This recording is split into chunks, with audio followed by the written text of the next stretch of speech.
మహిమ ప్రభావములు ఆయనకే కలుగునుగాక. చెప్పండి ఒకసారి గట్టిగా దేవునికి స్తోత్రం చెబుదాం. గతించిన వారము నుండి వారం వరకు తన కృపలో తన రెక్కల కింద మనల్ని సురక్షితముగా ఉంచిన దేవునికి సమస్త ఘనత మహిమ ఆయనకే కలుగునుగాక. బిడ్డలారా, ఈరోజు దేవుని వాక్యంలోనికి మనం వెళదాం.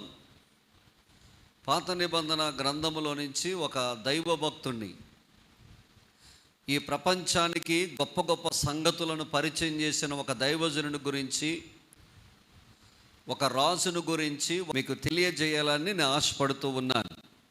క్రైస్తవులుగా పిలువబడుతున్నటువంటి ప్రజలకు, యూదులకు కొన్ని సంగతులను తన యొక్క పుస్తకాల ద్వారా ఆయన నేర్పించినట్లుగా మనము చూస్తూ ఉంటాం.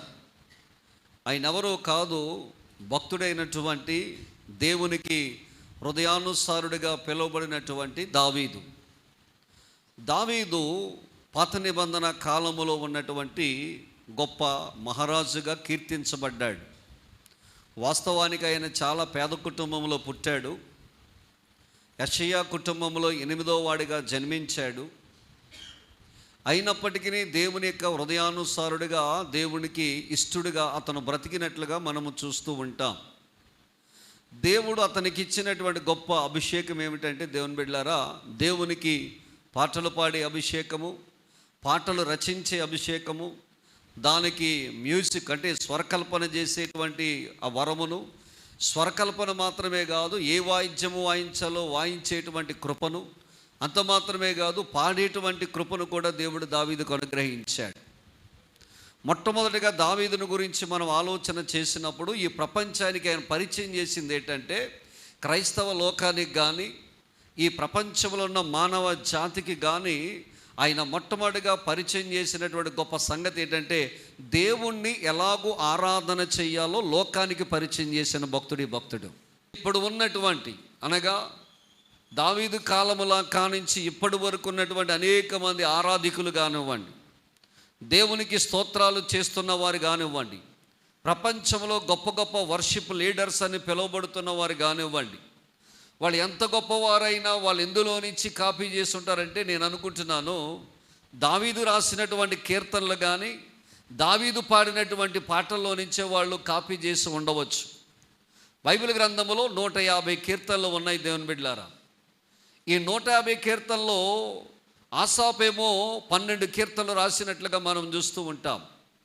కోరాహు కుమారులు 11 కీర్తనలు రాసినట్లుగా మనం చూస్తూ ఉంటాం. సొలొమోను 2 కీర్తనలు రాసినట్లుగా మనం చూస్తూ ఉంటాం. హేమాను 1 కీర్తన రాశాడు. ఏతాము 1 కీర్తన రాశాడు. దావీదు 75 కీర్తనలు రాశాడని చెప్తారు, కానీ బైబిల్లో మాత్రం 73 కీర్తనలే లిఖించబడ్డాయి. మిగతా 48 కీర్తనలు ఎవరు రాశారో వారి పేర్లు గుర్తించబడలేదు. ఈ దావీదు రాసినటువంటి ఈ 73 కీర్తనలో దేవుణ్ణి ఏ విధంగా స్తుతించాలి, దేవుణ్ణి ఏ విధంగా ఆరాధన చేయాలి, ఆయన సన్నిధిలోకి వచ్చి మనం ఏమి చెయ్యాలి. ఇప్పుడు మనం చేస్తున్నాం చూడండి, దేవుని సన్నిధిలోకి వచ్చి చప్పట్లు కొట్టాలి, దేవుని సన్నిధిలోని గట్టిగా దేవుణ్ణి స్తుతించాలి, దేవుని సన్నిధిలో గట్టిగా మనము ఉత్సాహగానము చేయాలి, చప్పట్లు కొట్టాలి, ఆయనను స్తుతించాలి, ఆయనను కీర్తించాలి, ఆయనకు మనము దేవుని సన్నిధిలో మోకాళ్ళు వేయాలి. ఇత్యాది విషయాలన్నీ కూడా మనకి నేర్పించింది ఎవరంటే, దేవుని బిడ్డలారా, ఈ దావీదు కీర్తనలో నుంచే మనం నేర్చుకున్నాం. దావీదే మనకు నేర్పించాడు దేవుని బిడ్డలారా. అందుకనే మనం చాలా జాగ్రత్త, అంటే ప్రపంచానికి ఆరాధన చేయడం నేర్పించేటువంటి గొప్ప భక్తుడు ఎవరంటే దావీదు భక్తుడై ఉన్నాడు. ఎందుకో చెప్పమంటారా? చిన్ననాటి నుండి నిజమైన ఆరాధికుడిగా దావీదు ఉన్నాడు. దేవునికి స్తోత్రం కలుగునుగాక. 2 చేతుల పైకి చెప్పండి ఒకసారి. 1 సమూయేలు గ్రంథము 16వ అధ్యాయము 16వ వచనములో చూస్తే, సౌలుకు దురాత్మ పడుతుంది బిడ్డలారా. ఎప్పుడు సౌలుకి దురాత్మ పడుతుందో సౌలు దగ్గరికి ఆ అంతఃపురములో ఉన్నటువంటి వారందరూ వచ్చి అంటారు కదా, ఏమని అంటారంటే, అయ్యా, నీ దురాత్మ నుండి నీకు విడుదల కలగాలి అంటే గనక, నీ దురాత్మ నుండి దురాత్మ నిన్ను వదిలిపెట్టి పోవాలంటే గనక ఖచ్చితంగా నీకు ఒక సితారా వాయించగలిగిన యవ్వనస్తుని గనక మనము తీసుకురాగలిగితే, అతను సితారా వాయించుచుండగా దురాత్మ నిన్ను వదిలిపోతుందని చెప్పినప్పుడు అలాగూ చమత్కారముగా చాలా చక్కగా సితారాను వాయించగలిగినటువంటి నైపుణ్యత కలిగిన వాడు ఎవడంటే దావీదు. అతని గురించే మొదటి సమూయేలు గ్రంథము 16వ అధ్యాయము 16వ వచనములో చెప్పబడింది. ఒకసారి చదువుదామా మాట. మీ దాసులమైన మేము సితారా చమత్కారముగా వాయించగల ఒకని విచారించుటకై మాకు సెలమివ్వు. దేవుని యొద్ద నుండి నిన్ను పట్టినప్పుడల్లా అతను సితారా చేత పట్టుకొని వాయిద్యము చేత నీవు బాగుపడుదువని అతనితో అనిరి. ఎవరిని తీసుకొచ్చారు వాయించడానికి అని అంటే దావీదుని తీసుకొచ్చారు. దావీదు గొప్ప ఆరాధికుడండి. చూడండి, దేవుని సన్నిధిలోకి వచ్చినప్పుడు మనం ఎలాగూ రావాలంట 100వ కీర్తనలో మాట్లాడతాడు. చేయండి ఒకసారి. 100వ కీర్తనలో ఆయన మాట్లాడి చెప్పమంటారా? 2వ వచనంలో అంటాడు, కృతజ్ఞత అర్పణలు చెల్లించుచు ఆయన గుమ్మములలో మనం ఏం చేయాలంట చెప్పాడు. 4వ వచనం చదవండి. 100వ కీర్తన. కృతజ్ఞతార్పణలు చెల్లించుచు ఆయన గుమ్మములో మనం ఏం చేయాలంట? ప్రవేశించాలంట. దేవునికి స్తోత్రం కలుగును గాక. 47వ కీర్తన 1వ వచనంలో అంటాడు, సర్వజనులారా ఏం కొట్టాలంట? చప్పట్లు కొట్టి జయధ్వనులతో దేవుని గూర్చి ఆర్భాటము చెడు. దేవుని మందిరంలోకి వచ్చిన తర్వాత చప్పట్లు కొట్టాలి, జయధ్వనులు చెయ్యాలి అని మనకు నేర్పించింది ఎవరంటే దావీదే నేర్పించాడు. 6వ వచనం చదవండి. 47 6వ వచనం చదవండి. దేవుని కీర్తించుడి మన రాజును కీర్తించమని చెప్పింది ఎవరు? దావీదే చెప్పాడు మనకి. బిడ్డలారా, ఇంకా మనం ముందుకెళ్తే కనుక 95వ కీర్తన 1వ వచనంలో మనం చూస్తే కనుక అందులో చెప్పబడిన మాట ఏమిటంటే ఉత్సాహధ్వని చేయుదము, మన రక్షణ దుర్గమును బట్టి సంతోషగానము. అదే 7వ వచనంలో చెప్పబడింది. చదవండి. 7వ వచనంలో ఏమని చెప్పబడిందంటే దేవుని సన్నిధిలో మనం ఏమి చెయ్యాలట? నమస్కారము చేసి ఆయనకు మనము సాగిలపడదామని చెప్పబడింది. దేవునికి స్తోత్రం కలుగును గాక. 134వ కీర్తన 1-2 వచనాలు కనుక మనం చూస్తే కనుక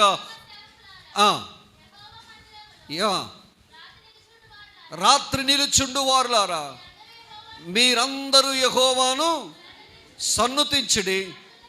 దేవునికి స్తోత్రం కలుగునుగా. పరిశుద్ధ స్థలము వైపు మీ చేతులెత్తి యెహోవాను ఏం చేయాలట? దేవునికి స్తోత్రం కలుగునుగాక. హల్లెలూయా. చేతులెత్తి దేవుణ్ణి ఏం చేయాలట? చప్పట్లు కొట్టి దేవుణ్ణి ఏం చేయాలట? మోకరించి దేవుణ్ణి ఏం చేయాలంట? ఎలుగెత్తి దేవుణ్ణి ఏం చేయాలంట?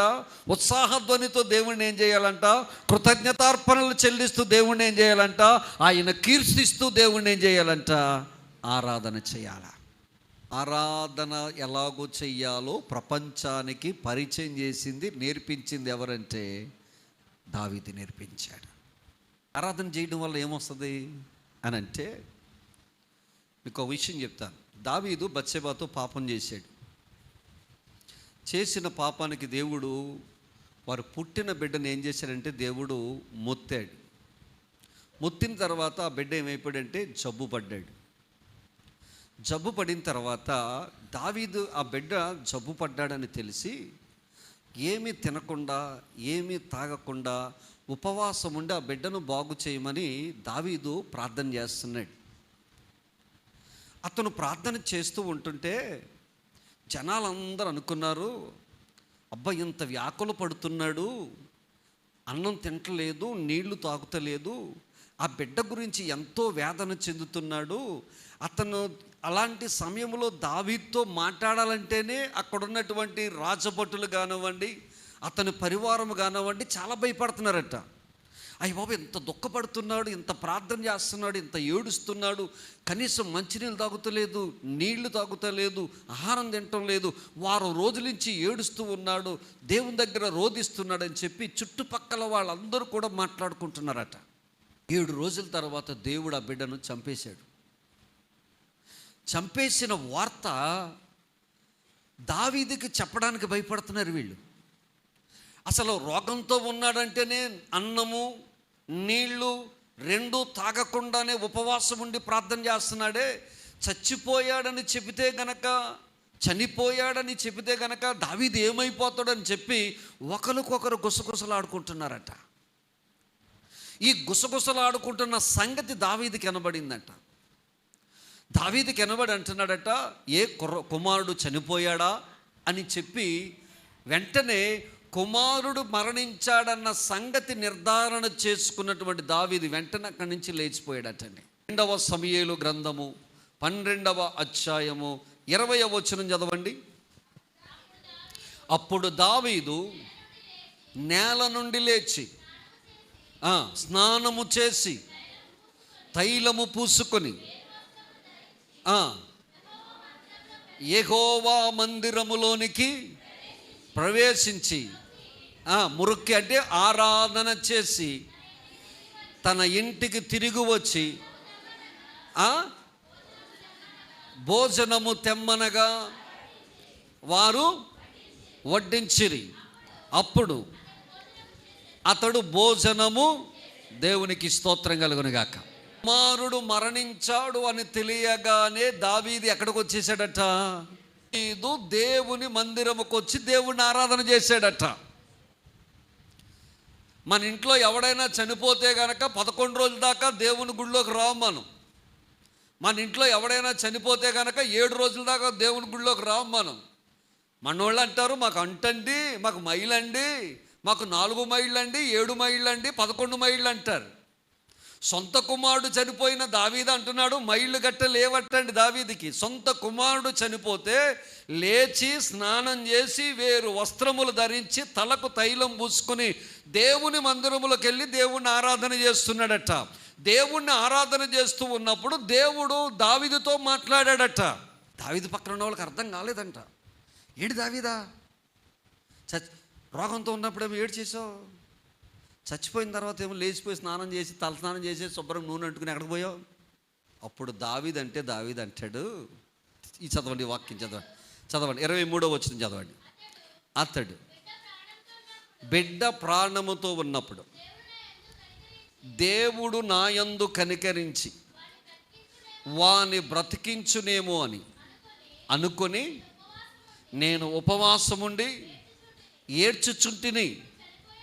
ఇప్పుడు చనిపోయాను గనుక నేను ఎందుకు ఉపవాసం ఉండాలి, ఏంటి ఉపవాసం ఉండి ఉపయోగం ఉంది అని అంటూ ఇంకొక ప్రత్యేకమైన మాట్లాడు. ఎప్పటికైనా వాడు ఎక్కడికి రాడు, నేనే వాని దగ్గరకు. దేవుని సన్నిధిలోకి వెళ్ళి ఆరాధన చేయటం ద్వారా నిత్య మహిమకు సంబంధించిన విషయాలను దేవుడు దావీదుకు తెలియజేశాడు. దావీదు అప్పుడప్పుడు ఈ డైలాగులు కొడుతూ ఉంటాడు. నా కొండ, చెప్పండి, నా కొండ, నా కోట, నా దుర్గమా, నా శైలమా, నా కేడమా, నా యొక్క ఆశ్రయమా, నీవు తప్ప నాకు. ఎక్కడి నుంచి వచ్చాయి ఈ మాటలు? ఎవరు చెప్పారు దావీదుకి ఈ మాటలు? ఎక్కడి నుంచైనా అప్పు తెచ్చాడంటారా? ఎవరైనా చెబితే విన్నారంటారా? కాదు బిడ్డలారా, తన కష్ట సమయంలో, తన బాధలో, తన దుఃఖములో, తన వేదనలో అతనికి మరొక దిక్కు లేదు. దేవుని మందిరములకు వెళ్ళి దేవుని ఆరాధన చేసేవాడట.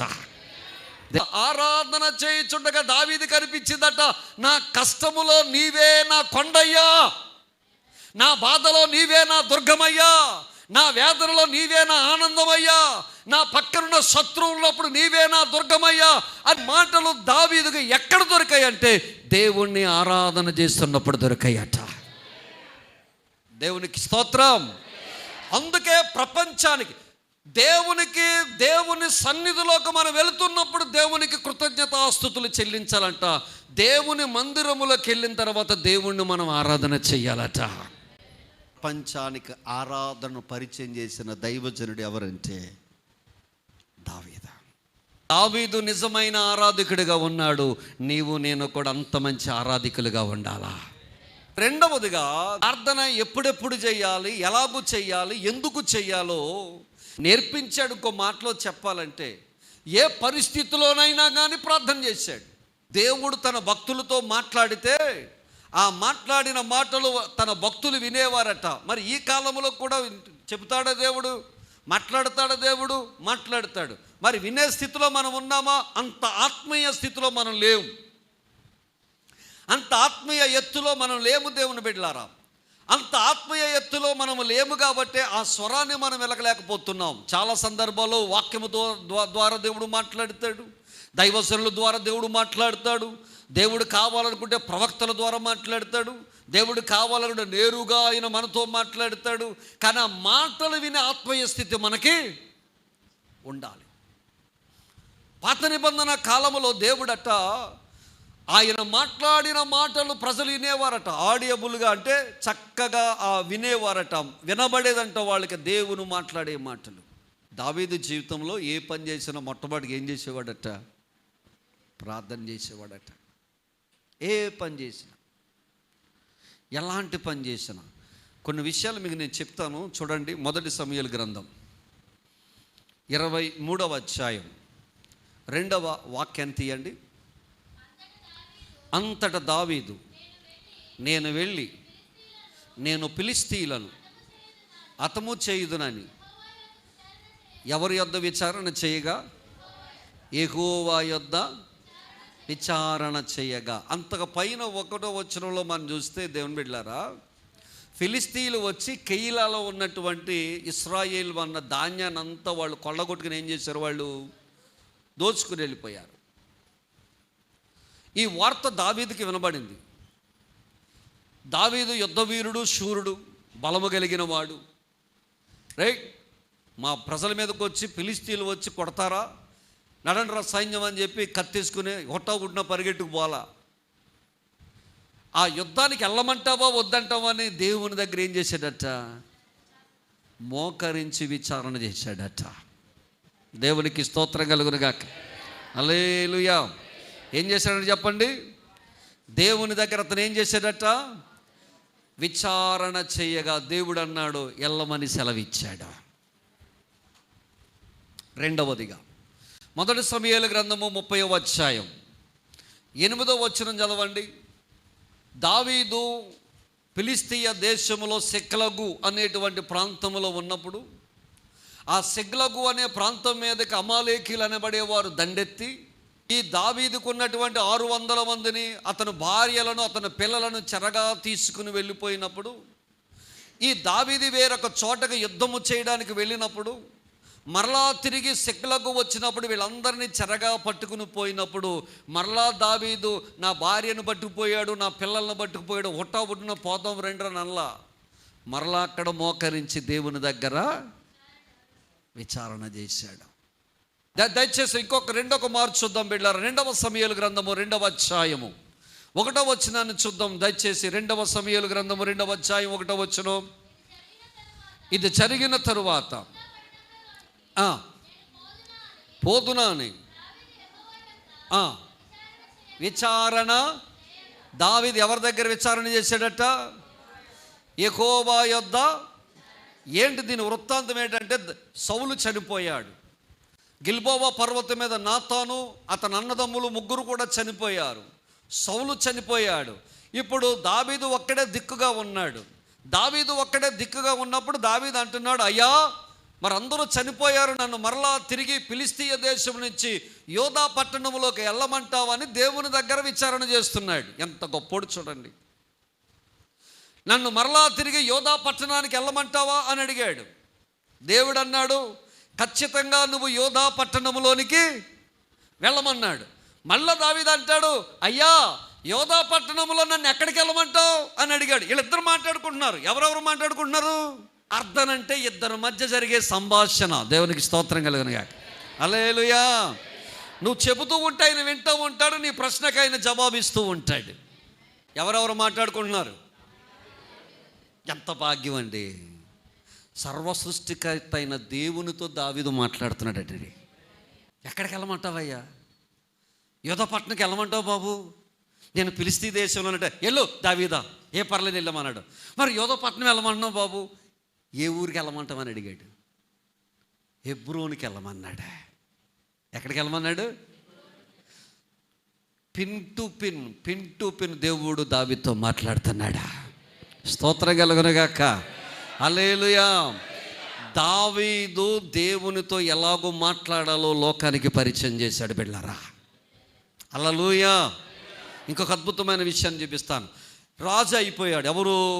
దావీదు. ఇశ్రాయేలు అందరి మీద రాజు అయిపోయాడు. ఇప్పుడు రాజరికం వచ్చేసింది, సింహాసనం వచ్చేసింది, అయ్యగారికి అన్నీ వచ్చేసాయి. ఇప్పుడు అధికారి, దేశానికి రాజు. ఇప్పుడు ఇతను రాజు అయ్యాడన్న సంగతి ఫిలిష్తీయులకు తెలిసింది. అమ్మ దావీదా, మా దగ్గర ఉన్నావు, మీ ఊరు వెళ్ళావు, నువ్వు ఇప్పుడు రాజు అయిపోయావు, ఇప్పుడు మాకు శత్రువు అయిపోయావు, నిన్ను ఎలాగైనా కొట్టేయాలని ఫిలిష్తీయులు అందరూ ఏకమై దావీదు మీద యుద్ధానికి వచ్చారు. దావీదు మీద యుద్ధానికి వస్తే దావీదు ఏం చేశాడో చెప్పమంటారా? నేను ఇప్పుడు రాజునయ్యాను, నా గత చరిత్ర అంతా చూస్తే ఎక్కడా కూడా ఓటమి లేని రాజును నేను, ఎక్కడా నన్ను ఎవడూ ఓడించలేదు, నాకు అన్ని విజయాలు ఇచ్చాడు దేవుడు, నేను ఎక్కడా కూడా తప్పిపోలేదు. కాబట్టి నా విజయాలను చూసుకొని, నాకున్న రాజరికాన్ని చూసుకుని నేను యుద్ధానికి వెళ్ళిపోతానని అనుకోలేదు దావీదు.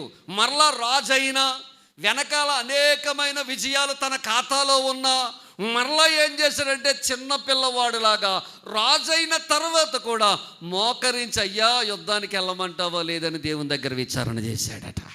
దీన్ని బట్టి మనకు అర్థం అవ్వాల్సింది ఏంటంటే, రాజైనంతటి వాడే దేవుని దగ్గర ఏం చేయడం ప్రారంభించాడు చెప్పాలండి.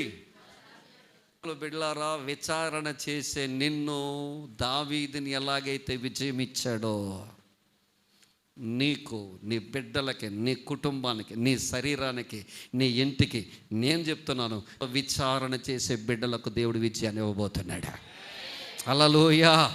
ఎంత ప్రార్థన చేస్తే అంత ఆశీర్వాదం, ఎంత ప్రార్థన చేస్తే అంతగా దేవునికి దగ్గరగా అవుతావు, ఎంత ప్రార్థన చేస్తే దేవునితో గడుపుతావు, ఎంత ప్రార్థన చేస్తే అంత ధైర్యం మనకు వస్తుంది, ఎంత ప్రార్థన చేస్తే లోకమంతా వ్యతిరేకమైన ప్రభువు నా పక్షం ఉన్నాడన్న భరోసా మనకు కలుగుద్ది. చెప్పడం వరకే నేను చెప్పడం వరకే, పాటించావనుకో నీ తోటి వాళ్ళు పొందలేని ఆశీర్వాదం దేవుడు నీకు అనుగ్రహిస్తాడా. హల్లెలూయా. ఇప్పుడు రాజు అయిపోయాడు. ఎవరు రాజు అయ్యారు? ఇప్పుడు దావీదుకు గర్వం వచ్చేయాలి కదా, నేను రాజుని, వెనకాల చూస్తే బోళ్ళని ఇద్దరు కొట్టేశాను, మన చేతి తిప్పానంటే, కత్తి తిప్పానంటే చాలామంది చచ్చిపోతారు, దేవుడి దగ్గరికి ఎందుకు వెళ్ళాలి అని అనుకోలేదు దావీదు. ఎవరి దగ్గరికి వచ్చాడు?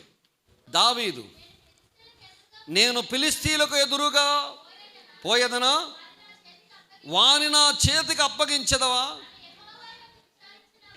అని యెహోవా యొద్ద విచారించినప్పుడు, పొమ్ము నిస్సందేహముగా వారిని దేవునికి స్తోత్రం కలుగునుగాక.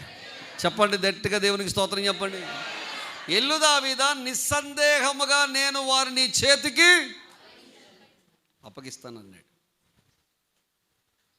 అయిపోయి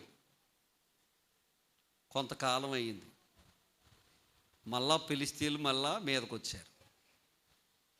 ఎవరి మీదకి వచ్చారు? దావీదు మీదకి వచ్చారు. 2వ సమూయేలు గ్రంథము 5వ అధ్యాయము 22 నుంచి 25 వచనాల వరకు చదవండి. ఫిలిష్తీయులు మరలా వచ్చి, ఇంతకు ముందు వచ్చాడు, 19వ అధ్యాయంలో వచ్చాడు కదా, 19వ వచనంలో పైలు చూస్తే వచ్చాడా లేదా? ముందు వచ్చాడా? వచ్చాడు. దావీదు దేవుడి దగ్గర అడిగాడా? దేవుడు ఏమన్నాడు? వెళ్ళమన్నాడా? నిస్సందేహముగా వారిని చేతికి అయిపోయింది. వాళ్ళు తరిమాడు, కొట్టాడు, వెళ్ళిపోయారు. మళ్ళా వాళ్ళు వచ్చారా? అమ్మా, దేవుని బిడ్డలమైన మనము, యేసయ్య రక్తంలో కడగబడ్డ మనము, లోకములో ఫరోతో ఉంటే వాడు నిన్నేమి చేయడు, కానీ ఫరో నుంచి వేరయ్యి పవిత్రమైన జీవితం గడిపితే గనక చచ్చిపోయేంత వరకు మనల్ని ఎలాగో పడగొట్టాలో మన వెనకాల తిరుగుతాడు ఈ ఫిలిష్తీయుడు. మనతో పోరాటం చేస్తానే ఉంటాడు ఈ ఫిలిష్తీయుడు. శారీరకమైన పోరాటం, నేత్రానికి సంబంధించిన పోరాటం, జీవపుటంబానికి సంబంధించిన పోరాటం, అపవిత్రానికి సంబంధించిన పోరాటం, మోసానికి సంబంధించిన పోరాటం, అబద్ధం ఆడలేదని అనేసే పోరాటం. పోతాడు, కొడతావు, మళ్ళా వస్తాడు, పోతాడు, కొడతావు, మళ్ళీ పోతాడు, మళ్ళీ వస్తాడు, పోతాడు, మళ్ళీ వస్తాడు. చనిపోయేంత వరకు ఆత్మీయ పోరాటంలో మనం వీడితో పోరాడవలసిందే. ఈ పోరాటంలో నెగ్గాలంటే టైం టు టైం దేవుని దగ్గర విచారణ చెయ్యాలా. ప్రార్థన దేవుని దగ్గర చేస్తానండి, దేవుడు గొప్ప సంగతులు తెలియజేస్తాడండి. ఒకసారి కొట్టేశాను కదా, రెండోసారి ఈజీగా కొట్టేస్తాను వాళ్ళని. నాకు చేతిలో బలం, ఇంతకుముందే కదా కొట్టేశాను ఫిలిష్తీయుల్ని, ఇప్పుడు కూడా కొట్టేస్తాను అని అనుకోలే దావీదు. ఇప్పుడు మళ్ళా దావీదు ఏం చేస్తాడంటే, అయ్యా మరలా ఫిలిష్తీయులు నా మీదకి దండెత్తు వచ్చారు బాబు, యుద్ధానికి వెళ్ళమంటావా వద్దంటావా అని అడిగాడు. దేవుడు అన్నాడు, దావీదా నీవు డైరెక్ట్గా యుద్ధానికి వెళ్ళొద్దు అన్నాడు. ముందేమన్నాడు చెప్పాలండి, ఇప్పుడు ఏమంటున్నాడు, వెళ్ళొద్దు అంటున్నాడు. వెళ్ళొద్దని చెప్పి అంటాడు. అక్కడ కంబల చెట్లు ఉన్నాయి, కంబల చెట్లు వెనకాల నుంచి వెళ్ళి అక్కడ మీరు నిలబడండి. నిలబడిన తర్వాత అక్కడ గొంగలి చెట్లు ఉంటాయి, గొంగలి చెట్లు పైన మీకు సైన్యముల యొక్క చప్పుడు వినబడుతుంది. ఆ చప్పుడు వినబడినప్పుడు మీరు ఫిలిష్తీయుల మీద పడండి, అప్పుడు మీకు నేను విజయాన్ని ఇస్తానన్నాడు. దావీదు దేవుని దగ్గరికి వెళ్ళి మాట్లాడుతున్నాడు. పక్కన సైనికులు ఉంటారు కదా, కొట్టేద్దాం అంటున్నారు. ఆగరా, కంగారు ఎందుకో, మన నాయకుడు ఉన్నాడు కదా చెప్తాడు, కంగారు పడకన్నాడు. దావీదు వెళ్ళి లోపలికి వెళ్ళి ప్రార్థన చేస్తున్నాడు. దేవుని దగ్గర ఏం చేస్తున్నాడు, విచారణ చేస్తున్నాడు. విచారణ చేయుచుండగా ఆ పక్కోడు పిలిచి అన్నాడు, దేవుడు ఇక్కడ యుద్ధం చేయొద్దు అన్నాడు రా, మన గొంగల చెట్లు తిరిగి వెళ్ళాలంట. గొంగల చెట్లు పైన శబ్దం వినబడద్దంట, సైన్యం యొక్క శబ్దం వినబడద్దట. అప్పుడు మన దేవుడు ఏం చేయమన్నాడు, యుద్ధం చేయమన్నాడు అన్నాడు. ఈ బహుశా నేను అనుకుంటున్నాను, అందులో రాయబడలేదు కానీ అక్కడున్న సైన్యాధిపతి అని ఉండొచ్చు రాజుగారితో, అయ్యా నువ్వు చెప్పిన మాట బాగానే ఉంది కానీ నేను ఆ చరిత్రలో కానీ ఇన్ని సంవత్సరాలు యుద్ధం చేశాను కానీ, నేను చాలా యుద్ధాలు చూశాను కానీ, చాలామంది యుద్ధాలు విన్నాను, చూచాను, నీతో పాటు యుద్ధాలు చేశాను కానీ సైన్యం ఎక్కడా కూడా చెట్ల మీదకి ఎక్కి ఆకుల మీద నడవరయ్యా, అది సాధ్యమయ్యే పని కాదన్నాడు. అసలు ఈ ప్రపంచంలో ఏ సైన్యము అలాగా? మరి చెట్ల మీద ఆకుల మీద నడిస్తే సౌండ్ ఎలాగ వినపడుతుంది అయ్యా, ఇది అయ్యే పని అంటారా అని అడిగాడట. అప్పుడు పక్కన ఉన్నవాడు అన్నాడట, ఒరే మానవ సైన్యం మాత్రం చెట్లు ఎక్కదరా, మానవ సైన్యం పైకెక్కితే గనక చప్పుడు వినబడదురా, బహుశా అది పరలోక సైన్యం అయ్యి ఉండొచ్చురా. గట్టిగా, అది పరలోక దేవదూతల సైన్యం అయ్యి ఉండొచ్చురా. వాళ్ళ కమాండర్ వెళుతూ ఉండగా, ఆకుల మీద నడుచుచుండగా, సైన్యము యొక్క చప్పుడు మనకి వినబడుచు ఉండగా, మనతో పాటు యుద్ధము చేయడానికి, దావీదుని రక్షించడానికి పరలోక సైన్యమే దిగొచ్చేసిందన్నారట. హల్లెలూయా, హల్లెలూయా. ఫిలిష్తీయులను తరిమి కొట్టి చంపేశారట. అది మొదలుకొని ఫిలిష్తీయులు మళ్ళీ ఇతని మీద రావడం మానేశారట. స్పిరిచువల్ రంగంలో నీ పక్షంగా నిలబడే యుద్ధము చేసే సైన్యాన్ని ఇస్తాడు, నీ కుటుంబ పక్షంగా యుద్ధము చేసే సైన్యాన్ని ఇస్తాడు. శత్రు మోకలను పారదోలగలిగిన, దయ్యపు శక్తులను విర్రగొట్టగలిగిన, ఈ లోక సంబంధమైన లోకనాదులను చల్లా చెదురు చేయగలిగిన, వాయుమండలం మీద ఉన్న అధిపతులను నాశనము చేయగలిగిన, నీ చుట్టూ రాకుండా కాపాడగలిగిన పరసైన్యమును దేవుడు నీ చుట్టూ పెడతాడు. దేవుని బిడ్డ, రెండు చేతుల పైకెత్తి గట్టిగా హల్లెలూయా. ఇదంతా జరగాలంటే మనం దేవుని దగ్గర చెప్పాలండి, విచారణ చేయవలెను. దావీదు ప్రపంచానికి ఆరాధన నేర్పించాడు. దావీదు ప్రపంచానికి ప్రార్థన నేర్పించాడు. మూడవదిగా, దావీదు ప్రపంచానికి పాత నిబంధన కాలములోనే ప్రవచన రూపకముగా మెస్సియాను పరిచయం చేశాడు. హల్లెలూయా. యేసయ్య పుట్టక ముందు, యేసయ్య సిలువ వేయబడక ముందు, అంటే యేసయ్య సిలువ వేయబడక 1000 సంవత్సరాల కంటే ముందుగా మెస్సయ్య పుడతాడు, ఆయన మరణిస్తాడు అని చెప్పి పరిచయం చేసినటువంటి దైవజనుడు, భక్తుడు ఎవరంటే దావీదు. పాత నిబంధన కాలములో మెస్సయ్యను గురించినటువంటి ఎక్కువ ప్రవచనములు కలిగినటువంటి పుస్తకం ఏదంటే యెషయా గ్రంథం. ఆ యెషయా గ్రంథము తర్వాత మరి ఎక్కువగా రాబోతున్న మెస్సయ్యను గురించి ప్రవచించగలిగినటువంటి ఆ గ్రంథం ఏదైనా ఉందంటే దావీదు ప్రవచించినటువంటి కీర్తనలు, పాడిన కీర్తనలు. బేడ్లరా తీయండి, మీకు కొన్ని విషయాలు నేను చూపిస్తాను. ఒక చెయ్యి ఎక్కడ పెట్టుకుంటారంటే 22వ కీర్తన దగ్గర పెట్టుకోనండి. ఒక చెయ్యి 22వ కీర్తన దగ్గర పెట్టుకోండి. మరొక చెయ్యి మత్తయి శుభవార్త 27వ అధ్యాయం దగ్గర పెట్టుకోనండి. వినండి, ఒక చెయ్యి 22వ కీర్తనలో పెట్టండి, మరొక చెయ్యి మత్తయి శుభవార్త 27వ వచనంలో పెట్టండి. చూడండి, 22వ కీర్తన 1వ వచనం. నా దేవా నా దేవా నన్నేల చేయ విడనాడివి అన్న వచనము క్రొత్త నిబంధనలో మత్తయి శుభవార్త 27వ అధ్యాయం 46వ వచనంలో ఉంటుంది. యేసు ఏలీ ఏలీ లామా సబక్తాయని, ఆ మాటకి అర్థం నా దేవా నా దేవా నన్ను ఎందుకు నీవు చేయి విడిచితివి అన్నాడు. చూడండి, 22వ కీర్తన 7వ వాక్యం తీయండి. నన్ను చూచువారందరూ తలాడించుచు, మత్తయి సువార్త 27వ అధ్యాయం 39వ వచనం తీయండి. ఆ మార్గమున వెళ్ళుచున్నవారు తల ఊచుచు దేవాలయమును పడగొట్టి 3 దినముల్లో కట్టువాడు ఇతడేనని నిన్ను నీవే రక్షించుకొనలేవు.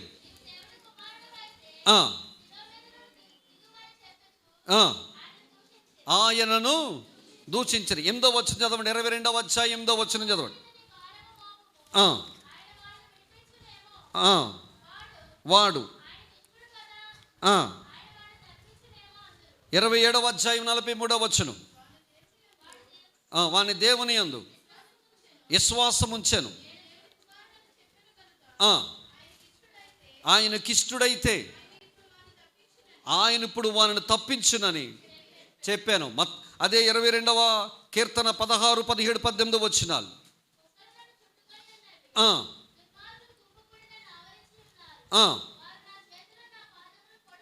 పొడిచి ఉన్నారు, పంచుకొనుచున్నారు.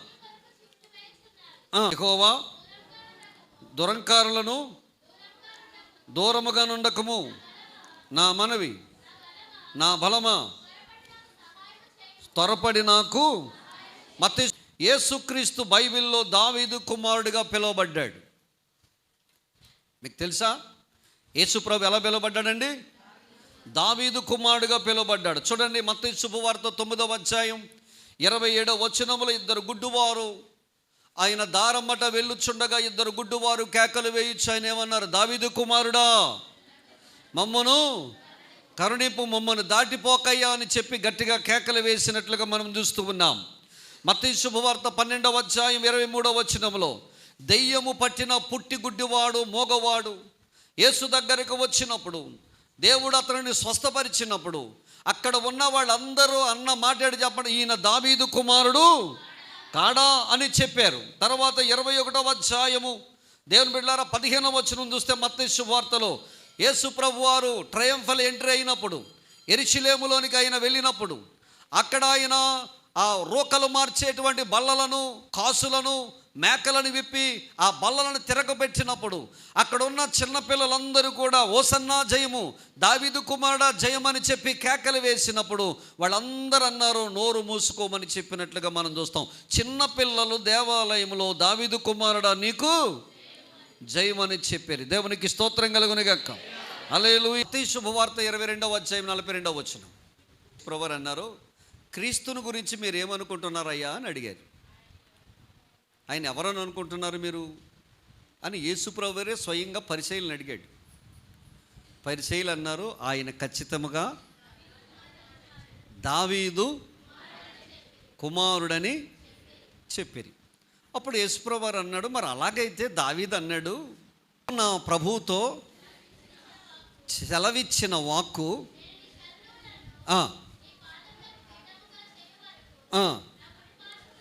నా కుడి పార్శ్వమున కూర్చుండమని.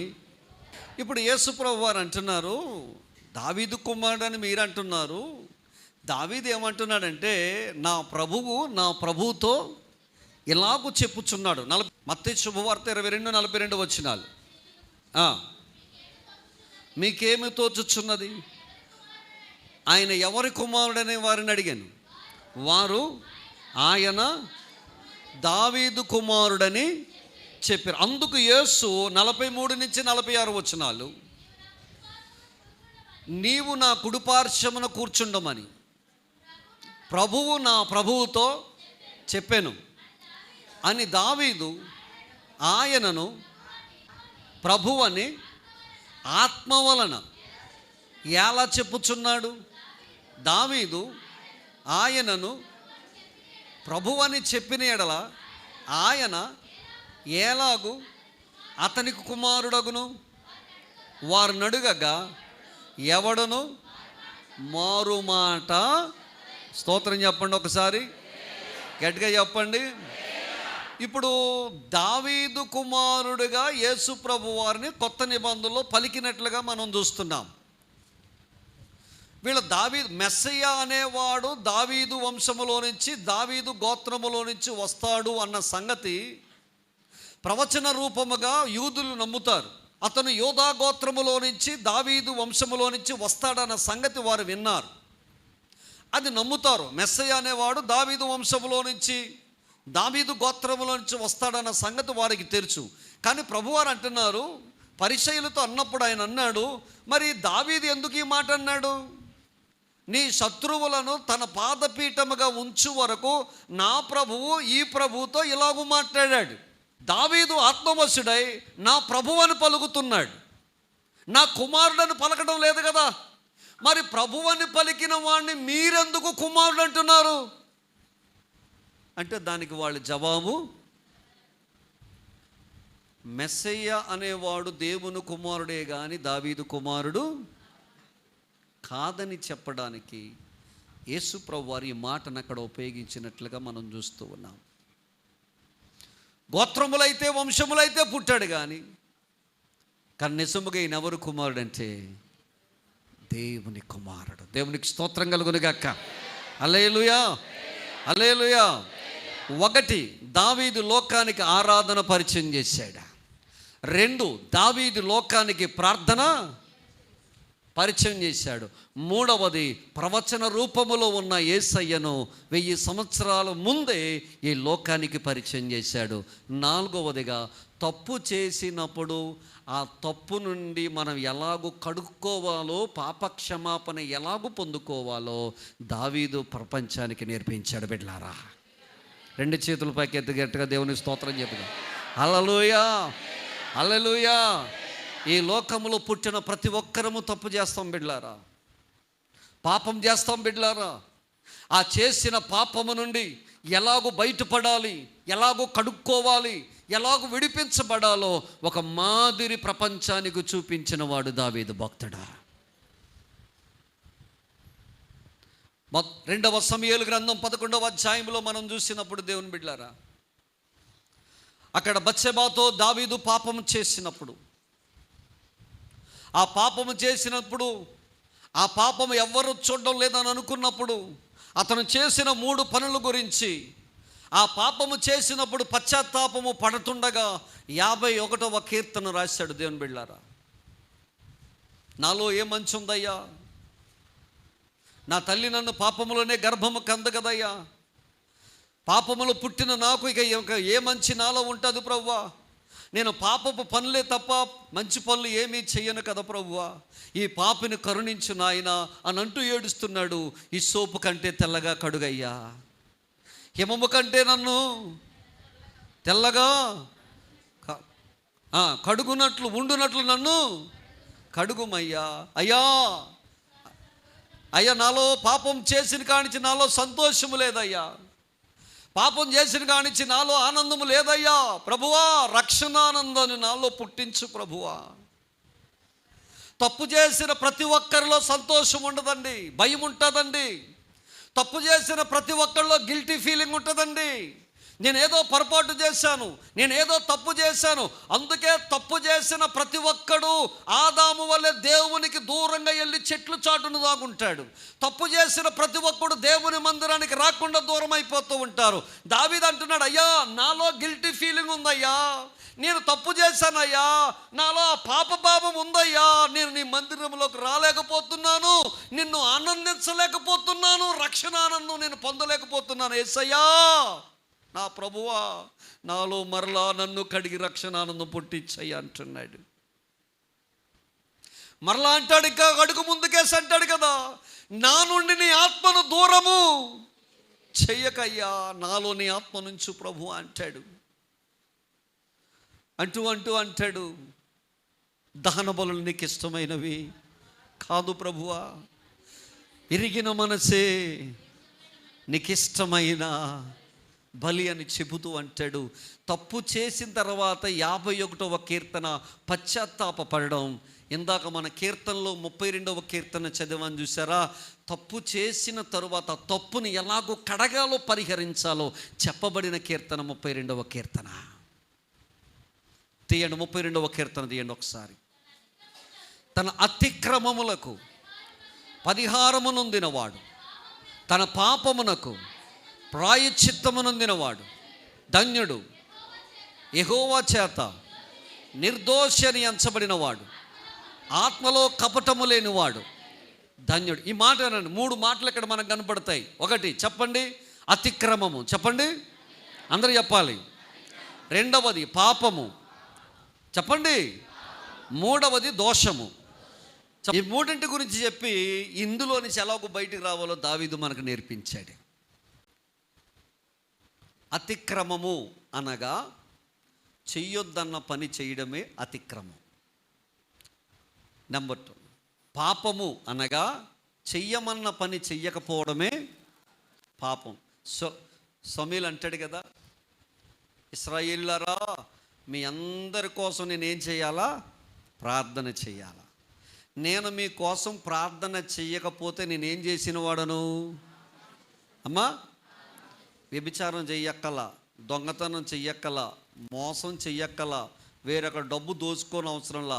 నువ్వు ప్రార్థన యేసయ్య బిడ్డవై ఉండి ఎదటి వారి బాగు కొరకు నువ్వు ప్రార్థన చెయ్యకపోవడమే నువ్వు ఒక పాపం చేస్తున్నట్లు లెక్క. సంఘమంతా కలిసి ప్రార్థన చెయ్యాలి, ప్రార్థన చెయ్యకపోవడము పాపం. నేనంటున్న మాటలు కాదు, సమూయేలు అంటున్నాడు. అడు చూశాడా, ఇటు చేశాడా, ఇటు చెందాడా, నేనేమన్నా తప్పు చేశానా అని మనం వాదించవసరం లేదు. సమూయేలు అంటాడు, మీ నిమిత్తము నేను ప్రార్థన చెయ్యకపోవటమే పాపం అంటాడు.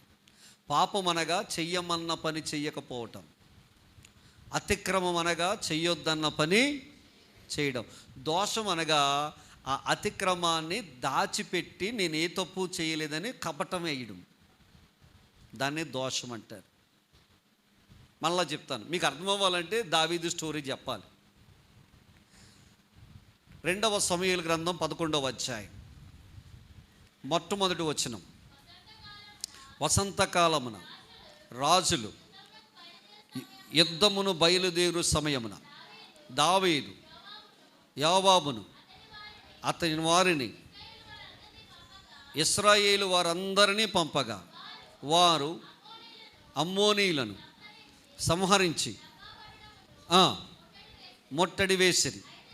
అయితే దావీదు యెరూషలేములోనే నిలిచాను. బాబుగారు ఎక్కడికి వెళ్ళాలి? యుద్ధానికి వెళ్ళాలి. రాజుగారు యుద్ధాలు చేయటం, సైన్యం ముందు నడవడం రాజుకి శోభస్కరము. ఒక రాజు అయిన వాడు ముందుండి యుద్ధాలు నడిపించాలి. ఒక రాజు అయిన వాడు ముందుండి యుద్ధాలు జయించాలి. యుద్ధాలు చెయ్యవలసిన సమయంలో యుద్ధాలు చెయ్యకుండా ఎక్కడ ఉన్నాడంట? యెరూషలేములో తన ఇంటి మేడ మీద ఉన్నాడు. ఇప్పుడు తను చేసిన పని ఏమిటంటే చెయ్యాల్సిన పని చెయ్యకుండా ఇంటి దగ్గర ఒంటిగా నిలబడ్డాడు. ఇది పాపం. ప్రార్థన జరుగుచుండగా చర్చిలోకి వచ్చి ప్రార్థన చెయ్యాల్సింది సత్యం. ఈ సత్యాన్ని కాదని చెప్పి ఇంటి దగ్గర ఆయా వంకలు చెప్పి, ఆయా కుంటి సాకులు చెప్పి, ఆయా పనులు కావాలని కల్పించుకొని మందిరముకు రాకుండా ప్రార్థన చెయ్యకపోవడం. ప్రార్థించాల్సిన టైంలో నువ్వు ప్రార్థన చేయట్లేదు బిడ్డ. దావీదు 3 పాపాలు చేశాడు. 1, యుద్ధానికి వెళ్ళాలి కానీ వెళ్ళలేదు, అది పాపం. 2వది, ఎక్కినవాడు ఒక అమ్మాయిని చూశాడు. ఆ అమ్మాయి స్నానం చేస్తుంది, ఆమెను మోహించాడు. 4 చదువమ్మా. దావీదు దూతల చేత ఆమెను పిలవనంపించి ఆమె అతని యొద్దకు రాగా అతడు ఆమెతో పాపము చెయ్యకూడని పని దావీదు చేశాడు. ఇది అతిక్రమం. యుద్ధం చేయాలి, చెయ్యలేదు, అది పాపం. పరాయోడు భార్యను వీడు శయనించాడు, తీసుకువచ్చాడు, రాజు కదా, అహంకారం, అతిక్రమం చేశాడు. ఆ చేసిన పాపాన్ని ఎవ్వడికి తెలియకుండా దాచేద్దామని యుద్ధంలో ఉన్న యూరియాను తీసుకొచ్చి ఎవరి దగ్గర పెట్టాడు? బత్షెబా దగ్గరికి వెళ్ళమన్నాడు. అంటే ఈ పాపం ఎవరి మీద పోద్దని? ఊరియా మీద పోద్దని. వీడు నీతిమంతుడు. అయ్యా, నా యజమానుడు యుద్ధంలో ఉన్నారు, ఇశ్రాయేలు సైన్యమంతా యుద్ధంలో ఉన్నారు, మేమంతా యుద్ధంలో ఉండగా నేను వెళ్ళి తాగి తందనాలాడి నా భార్య దగ్గర పడుకోవడం సమయోచితమైన పని కాదని చెప్పి వాడు చెట్టు దగ్గరే బండ మీద పడుకొని ఉండిపోయాడా. దావీదును యుద్ధంలో చంపించేశాడా. 2వ సమూయేలు గ్రంథము 11వ అధ్యాయం ఆఖరి వచనం చదవండి.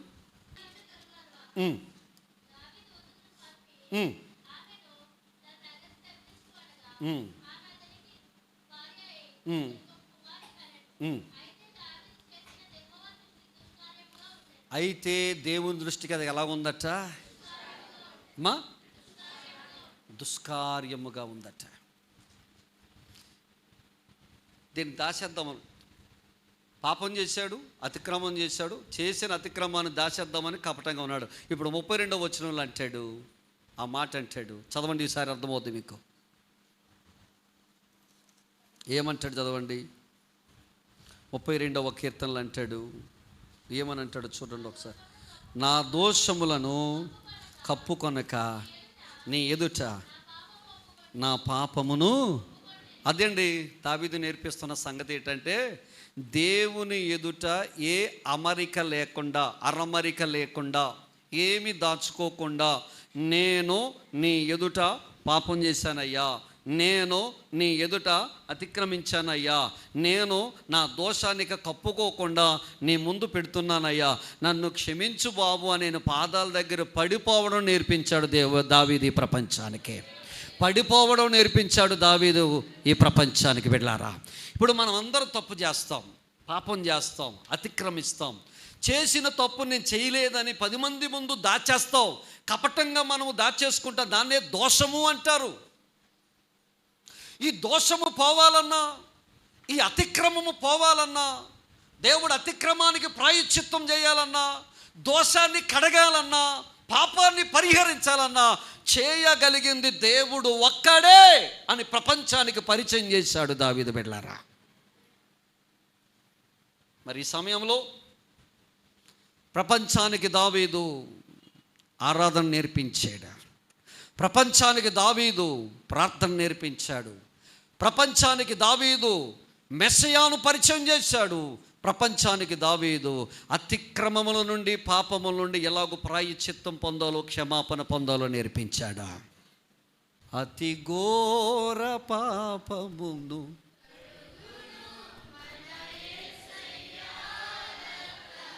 అది దృష్టిలో ఉంచుకొని లేచి నిలబడి